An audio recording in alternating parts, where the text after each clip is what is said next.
네, 오늘 시 2편 말씀을 일명, 여기는 물론 표제가 붙어 있지 않습니다만은 내용을 보면서 많은 사람들이 이 시 2편을 여호와께 기름 부음 받은 자의 노래라고도 말을 합니다.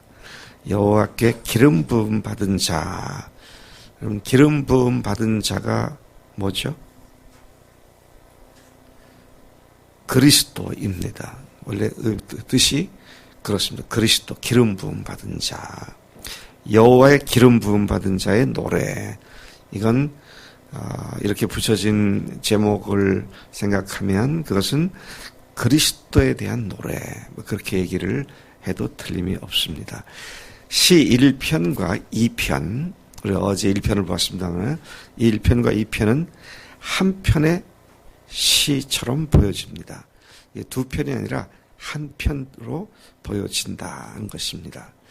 시 1편이 하나님의 율법을 묵상하는 복 있는 의인의 삶과 악인의 궁극적인 멸망을 대조시키고 있는데, 시 2편은 여호와께 반역하는 열방과 그들의 헛됨, 그리고 하나님의 아들을 믿고 그에게 키스하는 자들의 복, 이 두 가지를 대조시켜서 말씀하고 있습니다. 시 1편은 악한 자의 가는 길, 또 의로운 자의 가는 길, 두 길을 대조시켰고, 시 2편은 개인보다는 공동체가 가는 두 가지 길을 대조해서 노래하고 있는 것으로 보입니다. 시 1편은 복으로 시작하는 반면, 복 있는 사람은, 그렇죠? 복으로 시작하는 반면에 시 2편은 복으로 끝을 맺습니다. 그래서 많은 사람들이 1편과 2편은 하나의 시편이었겠구나, 그렇게 생각을 합니다. 시 2편, 오늘 본 말씀은 네 부분으로 나뉘어져 있습니다. 여러분들 1절부터 쭉 가다가 4절, 거기서 나뉘어지게 되고 3절 끝까지, 그 다음에 4절에서 6절까지, 7절에서 9절까지, 그리고 10절에서 12절까지 네 부분으로 나뉘어져 구성되어 있습니다. 예를 들어서 1절부터 3절까지는 우주의 통치자와 메시아에게 도전하고 있는 세상 군왕들, 이런 내용들이 1절 3절까지고요. 4절에서 6절까지는 여호와께서 이들의 도전을 무시하고 비웃고 메시아를 시온산에 왕으로 세우심, 그런 내용이죠. 그리고 7절부터 9절까지는 하나님께서 아들에게 온 세상을 주시고 그 아들이 그들을 징벌하신다, 그런 내용이죠. 그 다음에 10절부터 12절까지는 하나님의 아들에게 입맞추고 키스하고 그에게 피하는 자가 복이 있는 자다, 그렇게 말씀을 네 부분으로 나누어서 기록해주고 있습니다.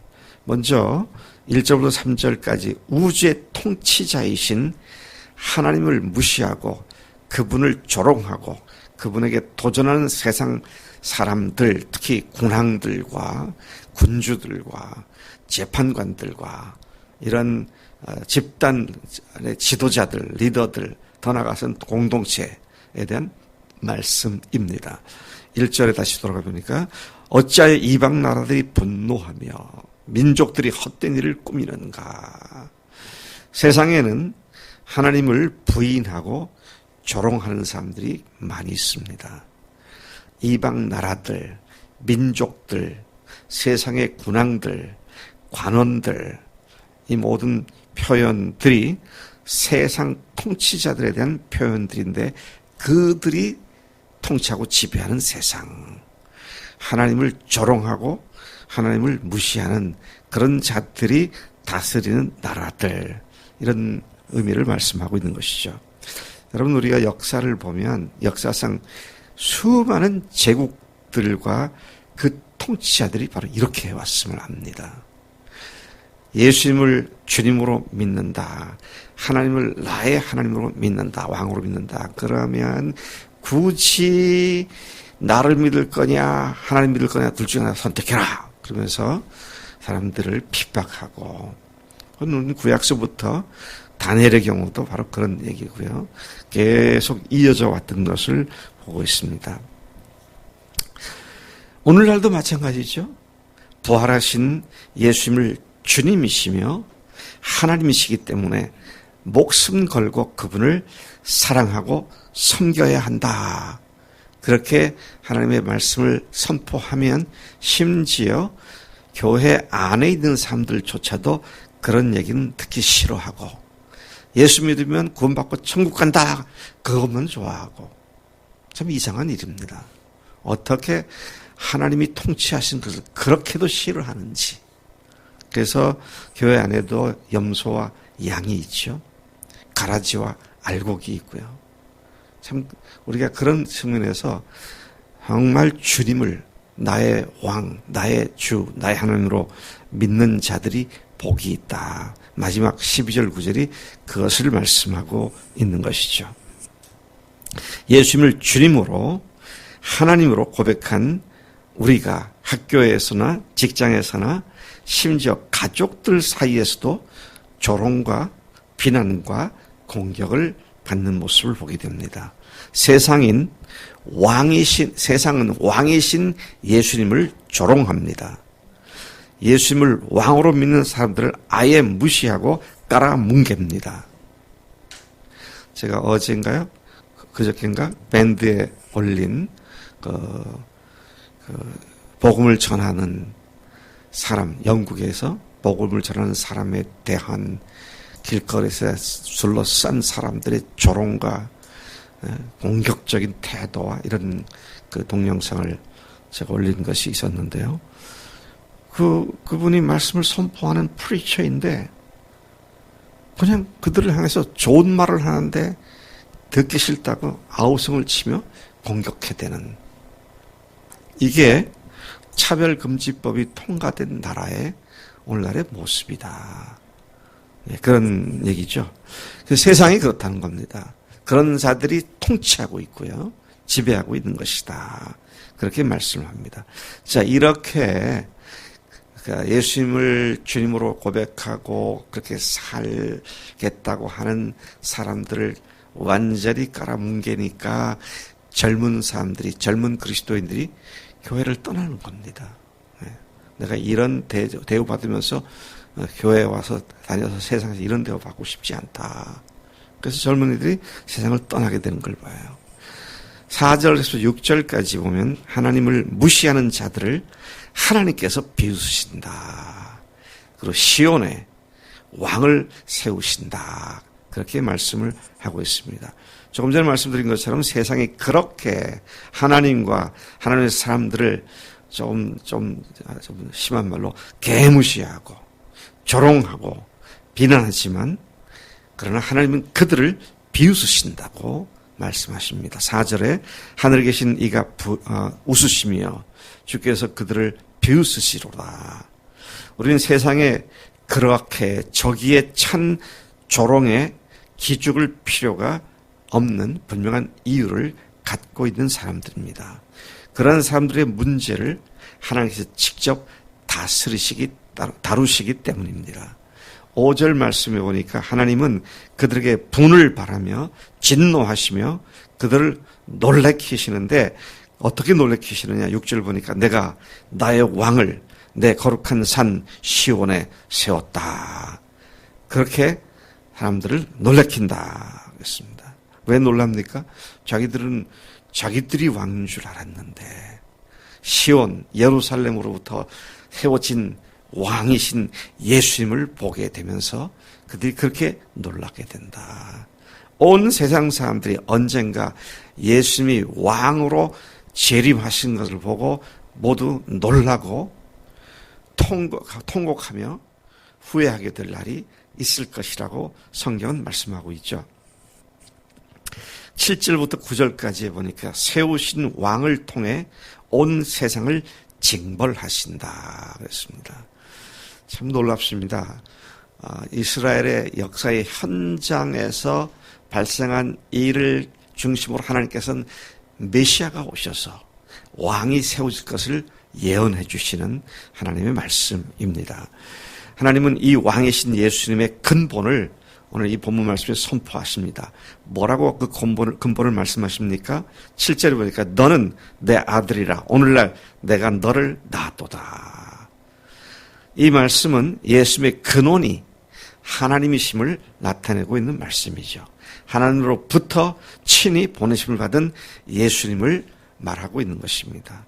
하나님은 예수님께서 침례를 받으실 때도 그렇게 하셨고 변화산에서 변화된 모습을 보이셨을 때도 그렇게 하셨습니다. 뭐라고 하셨어요? 이는 내 사랑하는 아들이다. 그렇죠? 주님께서 하늘에 계신 아버지께서는 육신으로 인간으로 오신 예수님께서 침례를 받으실 때 그리고 그 높은 산 변화산에서 변화를 하며 모세와 엘리야와 함께 대화를 하고 그럴 때 하나님께서는 구름이 덮이고 거기에 하늘로부터 이는 내 사랑하는 아들이다. 너희는 저의 말을 들어라. 그렇게 말씀하셨던 것을 우리가 기억합니다. 8절에 보니까 내가 이방 나라를 내 유업으로 주리니 내 소유가 땅끝까지 이르리로다. 그래서 너가 누군가요? 너는 그리스도이십니다. 메시아이시죠. 예수님이십니다. 그 예수님께 땅끝까지 모든 민족, 이방 민족을 다 너에게 준다. 그렇게 말씀을 하셨습니다. 또 그 모든 것이 내 소유가 땅끝까지 이를 것이다. 그렇죠. 온 세상 사람들을 위해 죽으시고 부활하심으로써 모든 사람들의 주가 되게 하심을 선포한 말씀입니다. 그리고 그분께서 질그릇을 부수듯 철장으로 철막대기로 그들을 완전히 멸망시킬 것을 예고하셨습니다. 재림하시는 예수님, 앞으로 다시 오실 예수님은 심판주로서 오시는 예수님이라는 사실을 우리가 잘 알고 있죠. 10절부터 12절까지에 그에게 키스하며 그를 의지하고 그에게 피하는 자의 복을 말하고 있습니다. 참 재미있고 흥미로운 표현입니다. 그 예수님께 키스하는 자가 받을 복이 뭔지 그렇게 표현을 하고 있죠. 하나님은 하나님을 무시하고 그분을 비웃는 자들에게 말씀하십니다. 10절에 보니까 그런즉 군왕들아 너희는 지혜를 얻으며 세상의 재판관들아 너희는 교훈을 받을지어다. 어떤 교훈을 받으라고 그랬느냐? 11절에 그 교훈은 여호와를 경외함으로 섬기고 떨며 즐거워하는 것이 바로 하나님께서 그날 말씀하신 교훈인 것이죠. 하나님을 두려워하라는 겁니다.